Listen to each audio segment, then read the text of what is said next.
बिस्मिल्लाहिर्रहमानिर्रहीम अल्लाहुम्मा सल्ली अला मुहम्मद व आले मुहम्मद। अस्सलामु अलैकुम।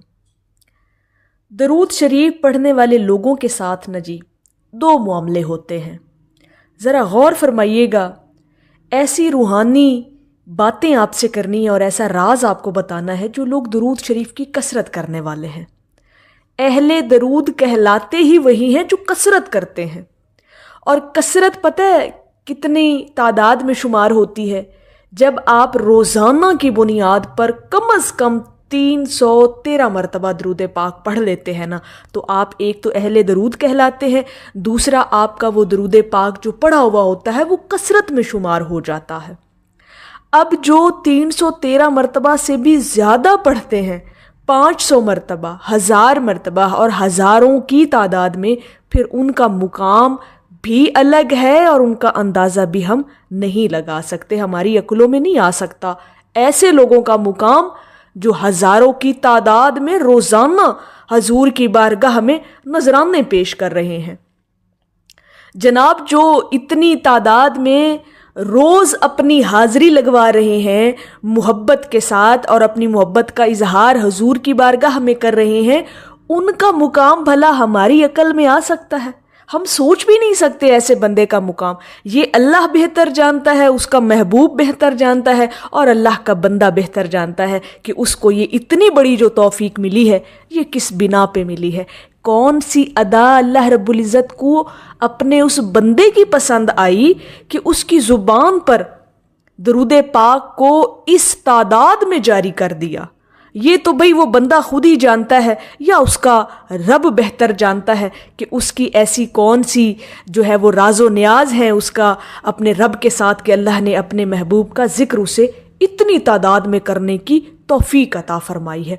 अब वो दो मामले सुनिएगा जो अहले दरूद लोगों के साथ आते हैं, जो कसरत के साथ दरूद पाक पढ़ते हैं। दो मामले बड़े खूबसूरत, बड़े ही नायाब, बड़े कीमती और इंतहा की हद तक अनमोल मामले। अपने आप को खुश नसीब समझा करें। ये जो दुनियावी ख्वाहिशात का पूरा ना होना है ना, इस वजह से अपने आप को बदनसीब ना समझा करें, खुद को गरीब भी ना समझा करें। जनाब, आप बहुत अमीर हैं, आप माला माल हैं, आपको दुनिया जहान की दौलत मिल गई, आपको दोनों जहान की दौलत मिल गई अगर आपकी ज़ुबान पर दरूद शरीफ जारी हो गया है। दो मामले, ये मामले ऐसे हैं जिसने इन मामलों को गहराई से समझ लिया ना जी, और अपनी रूह के साथ समझ लिया। यकीन करें वो वाकई कहेगा कि जी दुनिया में दुनिया की तो ख्वाहिश ही नहीं है ना जी, हमें कुछ चाहिए ही नहीं, हमें कुछ मांगना ही नहीं दुनिया के लिए। हमें हुजूर का जिक्र चाहिए, हुजूर की मोहब्बत चाहिए और हुजूर की मोहब्बत के ज़रिए हमें रब की कुर्बत चाहिए। वही इंसान कामयाब है। यकीन करें, इंसान वही कामयाब है जिसने अपना मुकाम अल्लाह की बारगाह में, उसके महबूब की बारगाह में बना लिया है। ये दुनियावी गुड बुक में आने की कोशिशें ना किया करें। ये दुनिया कभी भी राज़ी होने वाली नहीं है। आप जो मर्जी कर लेना इस दुनिया की खातिर, ये दुनिया फिर भी राज़ी नहीं होगी। लेकिन इतना ज़रूर करके जाइएगा अपनी ज़िंदगियों के अंदर, इतनी एक वैल्यू अपनी ज़िंदगी के अंदर आपने खुद ऐड करके जानी है जो आपको क़यामत वाले दिन, महशर वाले दिन अल्लाह रब्बुल इज़्ज़त और उसके महबूब के सामने सुरखरू कर दे। और वो वैल्यू एडिशन है आपकी दरूद पाक की कसरत। कोई और अमल है या नहीं है ज़िंदगी के अंदर, यकीन करें इतना दिल मुतमईन ज़रूर रखिएगा कि हम दिन में इतनी मरतबा हजूर अलैहिस्सलातु वस्सलाम पर दरूद पाक के नजराने पेश करते हैं। इस एक बात से आपका दिल मुतमईन होना चाहिए। दो मामले सुनिएगा कि दरूद शरीफ पढ़ने की वजह से बंदा एक तो आसमान और दूसरा ज़मीन में काबिल तारीफ हो जाता है। एक मामला आसमान पर भी मकबूल है, दूसरा मामला ज़मीन पर भी मकबूल है, वो बंदा जो दरूद शरीफ पढ़ता है। अब इन दो मामलों की गहराई को समझिएगा।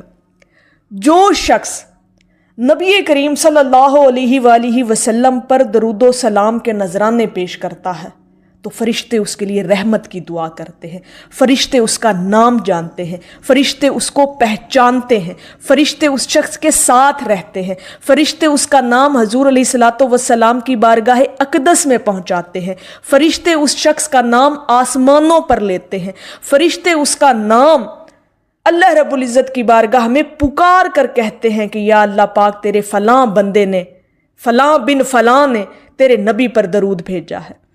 اتنی مقبولیت، اتنا مشہور ہو جانا، اتنی فیم مل جانا آپ کو آسمان پر، جب جہاں محشر کا میدان لگے گا تو آپ تو آلریڈی وہاں پہ جانے پہچانے ہوں گے، فرشتے آپ کو پہچان رہے ہوں گے، تو ذرا وہ منظر تو سوچئے گا۔ بڑا خوبصورت معاملہ ہے یہ، آخرت کا معاملہ ہے۔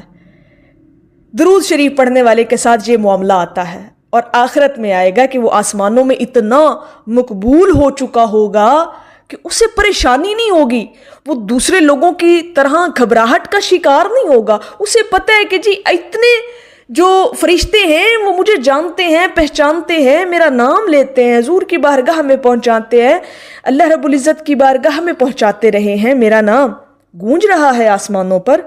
تو یہ معاملہ آخرت میں آپ کے ساتھ آئے گا۔ اور دوسرا معاملہ بھی ذرا سن لیجئے کہ وہی انسان زمین میں بھی قابل تعریف ہو جاتا ہے۔ ذرا زمین پر کیسے قابل تعریف کہ اللہ رب العزت اپنے حبیب کے ذکر کے صدقے میں اپنے حبیب کے ذاکر کو مخلوق کی نظر میں اتنا مکرم بنا دیتا ہے، اتنا قابل تکریم بنا دیتا ہے کہ لوگ نہ چاہتے ہوئے بھی بے اختیار اس کی طرف کھینچے چلے جائیں گے، اس کی طرف کشش محسوس کریں گے، اس کو بڑھ کر عزت دیں گے، احترام دیں گے، اور اس کا کام کرنے کی ہر ممکن کوشش کریں گے کہ یہ بندہ ہمارے سامنے آ گیا ہے جی، ہم نے اس کا چہرہ دیکھ لیا ہے، اس کے اندر روحانیت اور نورانیت درود پاک کی موجود ہے، لہٰذا اللہ رب العزت کے کرم اور فضل سے اس بندے پر رحمتیں برس رہی ہوتی ہیں، اور مخلوق خدا اس کے کام کرنے میں جٹ جاتی ہیں۔ مخلوق خدا اس بندے کا ہر کام کرنے کی اس کی ہیلپ بھی کرتے ہیں، اس کا وسیلہ بھی بنتے ہیں، اور لوگوں کے دلوں میں اس شخص کے لیے رحم بھی ڈال دیا جاتا ہے، اور اس کے معاملات کو آسان کر دیا جاتا ہے۔ یہ ہے آپ کا قابل تعریف ہونا زمین کے اوپر، اور آسمان پر تو پھر فرشتے جناب آپ کی بڑی لیک سے لیک بن جاتی ہے، بڑا دعا سلام ہو جاتا ہے فرشتوں کے ساتھ آپ کا، درود شریف پڑھنے والا جو شخص ہے۔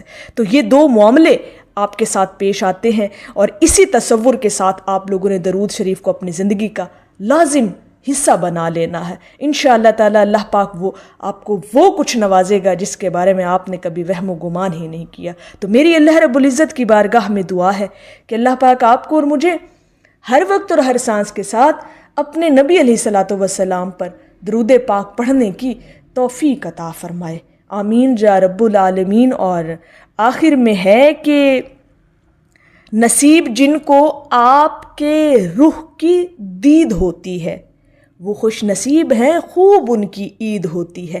ایک دفعہ محبت سے پڑھ لیجئے صلی اللہ علیہ حبیبہ محمد وآلہ وسلم۔